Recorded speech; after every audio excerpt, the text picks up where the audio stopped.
네, 미국 증시에 직접 투자하는 서학개미들은 물론 미국 주식을 통해서 오늘 우리장 투자 힌트 얻어보는 시간입니다. 늘 핫하고 이슈몰이하는 미국장 종목 소개해 주시는 권중국 이베스트 투자증권 글로벌 주식 영업팀 주임 함께합니다. 어서 오십시오. 안녕하십니까. 네, 금요일 같은 목요일입니다. 그렇죠. 네. 자, 지난 시간에요. 저희 알파벳 살펴봤고요. 오늘 소개해 주실 종목 뭔가요? 오늘 제가 소개해드릴 기업은 이제 애플입니다. 애플, 네, 글로벌 시총 1위에. 그렇죠. 네, 애플. 또 이제 실적도 아무래도 이제 당장 내일 또 예정이 되어 있다 보니까 맞습니다. 아마 또 많은 분들이 또 주목을 해보시지 않을까 해서 좀 그 전에 이제 뭐 실적부터 해가지고 주요 내용들 좀 소개를 해드리려고 좋습니다. 오늘 네. 애플에 대해서 좀 이야기를 나눠보려고 합니다.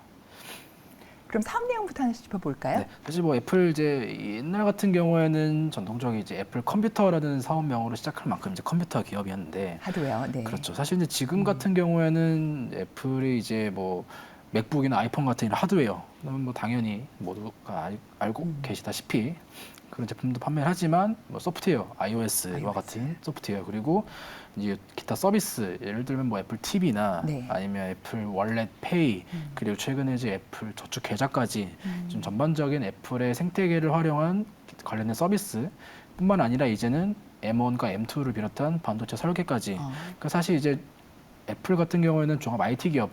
혹시 어떤 분들은 애플이 이제 뭐 이제는 필수 소비재 이런 기업이 아니냐 이렇게도 보실 정도로 굉장히 우리 생활에 광범위하게 좀 스며들어 있는 IT 기업이다. 좀 이렇게 볼 수 있을 것 같습니다. 클라우드는 그러면 서비스에 포함되는 걸까요? 그렇죠. 아, 네네. 네, 서비스 쪽의 성장이 굉장히 또 괄목할 만하다 이렇게 얘기를 들은 것 같은데요. 네. 일단 실적부터 확인을 해볼까요?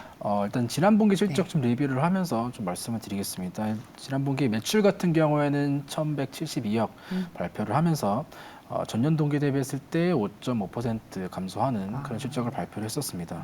영업이익 역시 이제 360억 달러니까 역시 전년 동기 대비했을 때는 역시 3% 정도 좀 감소하는 그런 실적을 발표를 했었고요. 네. EPS 역시도 전년 동기 약 10% 정도, 그러니까 전반적으로 좀 감소하는 그런 네. 실적을 발표를 하면서 컨센서스를 하향했었습니다. 특히나 좀 주목해볼 만한 내용으로는 지난 분기가 이제 거의 4년 만에 애플의 그 매출이 감소를 했던 네. 그런 분기 실적을 발표를 하면서 시장에 굉장히 우려감을 좀 키웠던 그런 분기였었고요. 그럼 실적이 왜 이렇게 안 좋았었냐라고 봤을 때는 일단은 매크로 이슈들, 경기나 이런 내용들, 그리고 달러 강세, 달러가 미치는 실적에 미치는 영향이 약 8% 정도였었는데, 물론 이제 팀쿡 같은 경우에는 이제 컨퍼런스 콜에서 환 영향을 제외했을 때는 실적 나쁘지 않았다 이런 평가를 했습니다만, 어쨌든 매출은 감소를 하는 그런 모습들을 나타냈었고요. 그리고 이제 주요 공급망 이슈들이 있었는데, 뭐 이런 관련된 뉴스들 아마 많이 보셨을 것 같아요. 중국의 이제 정조 공장이 작년에 이제 중국이 제로 코로나 정책 네. 때문에 제대로 가동이 되지 못하고 실제로 이제 판매까지 좀 이어지지 못하는 부분들이 있다 보니까 이런 부분들이 지난 분기 실적까지 좀 악영향을 미쳤다라고 볼 수 있을 것 같습니다. 그렇다 보니까 애플도 이런 주요 생산 기지를 중국에서는 동남아시아 혹은 인도로 옮기는 이런 내용들 아마 많이 접하셨을 거라고는 보고 있고요.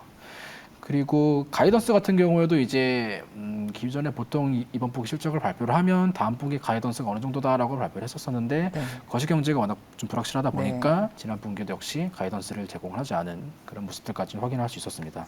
네, 네. 그러면 이렇게 매출은 여러 가지 이유로 뭐 환손실이 8%나 나고요. 네. 그렇죠? 그다음에 수요도 경기 침체가 이제 시작이 된다면 더 전망이 좀 안 좋을 것 같은데 왜 우리는 애플을 봐야 하니까? 투자 포인트들 좀 이어주시죠. 조금 더 그러면 이제 어떤 부분들이 개선될 것이냐라는 네. 지표들을 조금 더 소개를 해드리면 일단 매출 총이익률 가이던스 같은 경우에는 약 44% 정도 제시가 되었었는데 이 부분이 이제 2012년 이후로 좀 가장 높은 가이던스.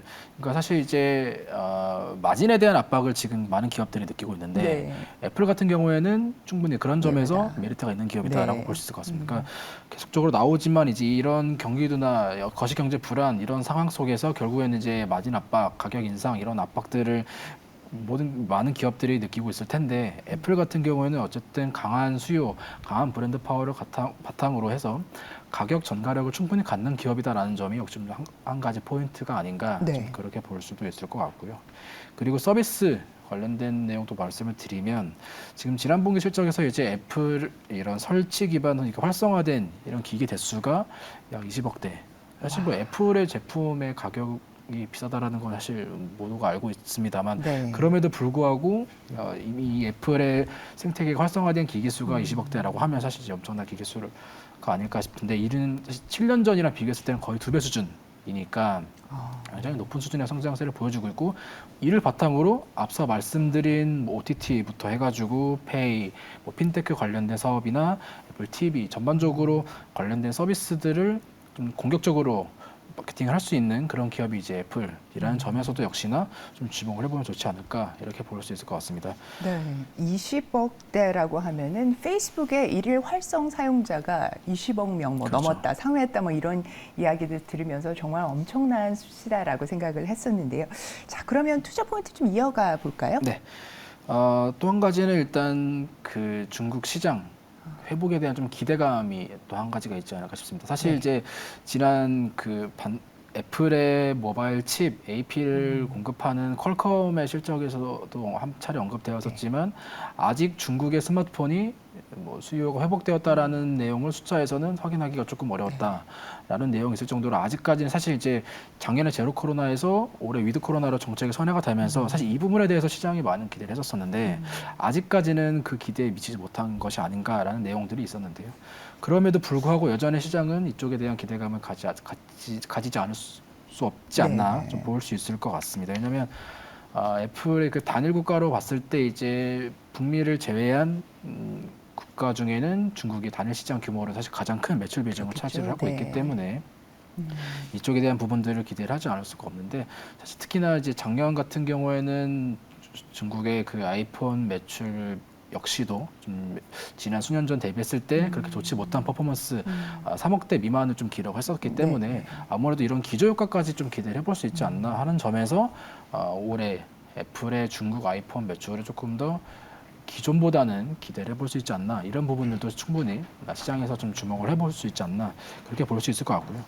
그리고 애플의 또 한 가지 포인트라고 말씀드리면 사실 이제 지난 분기에 나왔던 잉여 현금을 그러니까 애플이 가지고 있는 사용할 수 있는 이 현금이 1,100억 정도, 1,114억 정도 달러였는데 이는 이제 S&P 500 기업 중에서는 좀 가장 많은 현금을 보유하고 있는 그런 그러니까요. 기업이기 네. 때문에 사실 이제 애플의 그 절대적으로 봤을 때 배당 수익률이 사실 높은 기업은 아닙니다만 꾸준히 배당을 늘려오고 있기 때문에 이런 풍부한 현금을 바탕으로 하는 배당 그리고 저사주 매입 이런 주주 환원 정책까지 좀 기대를 해볼 수 있는 기업이 애플이지 않나 그렇게 싶습니다. 왜냐하면 특히나 이런 거시경제 불안이나 경기도나 이런 시장 속에서는 충분히 이 기업이 많은 현금을 갖고 혹은 강한 브랜드 파워를 갖고 사실 그렇게 특별하게 보이지 않을 수 있습니다만 이런 점들이 충분히 좀 하방을 좀 방어할 수 있는 요인이 되지 않을까 싶어서 이런 점들을 좀 애플의 포인트라고 볼 수 있을 것 같습니다.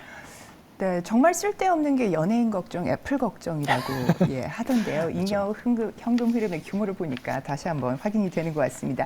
자, 어제장에서 0.65% 하락해서 167달러 선에 거래가 되고 있는데요. 월가 투자 의견은 어떻게 나오고 있습니까? 최근 3개월간 이제 애플의 투자 의견을 제시한 월가 애널리스트들의 투자 의견을 살펴보면요. 26명의 애널리스트 중에 총 21명이 이제 매수 의견을 제시를 했고요. 그리고 4명이 이제 중립 의견을 제시를 했고 또 1명이 이제 매도 의견을 제시를 했었습니다. 목표 가격으로 살펴보면 최고로 제시된 목표가는 약 205달러 정도였고요. 그다음에 가장 낮은 목표가는 약 120달러 해서 총 평균적으로 했을 때 175.05달러 정도의 평균 목표가가 제시가 되었는데 금일 종가 기준으로 봤을 때는 10% 미만의 좀 상승 여력이 있는 그런 목표가가 제시가 되었고 사실 애플의 성장세 뭐 주가 사실 이런 부분들에 대해서는 사실 시장에서 워낙 의견이 갈리고 있는 그런 상황이기 때문에 이런 부분들도 참고를 해주시면 좋을 것 같습니다. 네, 저희 가격 목표가까지 확인을 해봤습니다. 오늘 미국 주식 가이드에서 애플에 대한 분석과 기업 또 월가 투자 의견까지 입체적으로 살펴주셨습니다. 권준국 주임님 오늘 말씀도 대단히 감사합니다.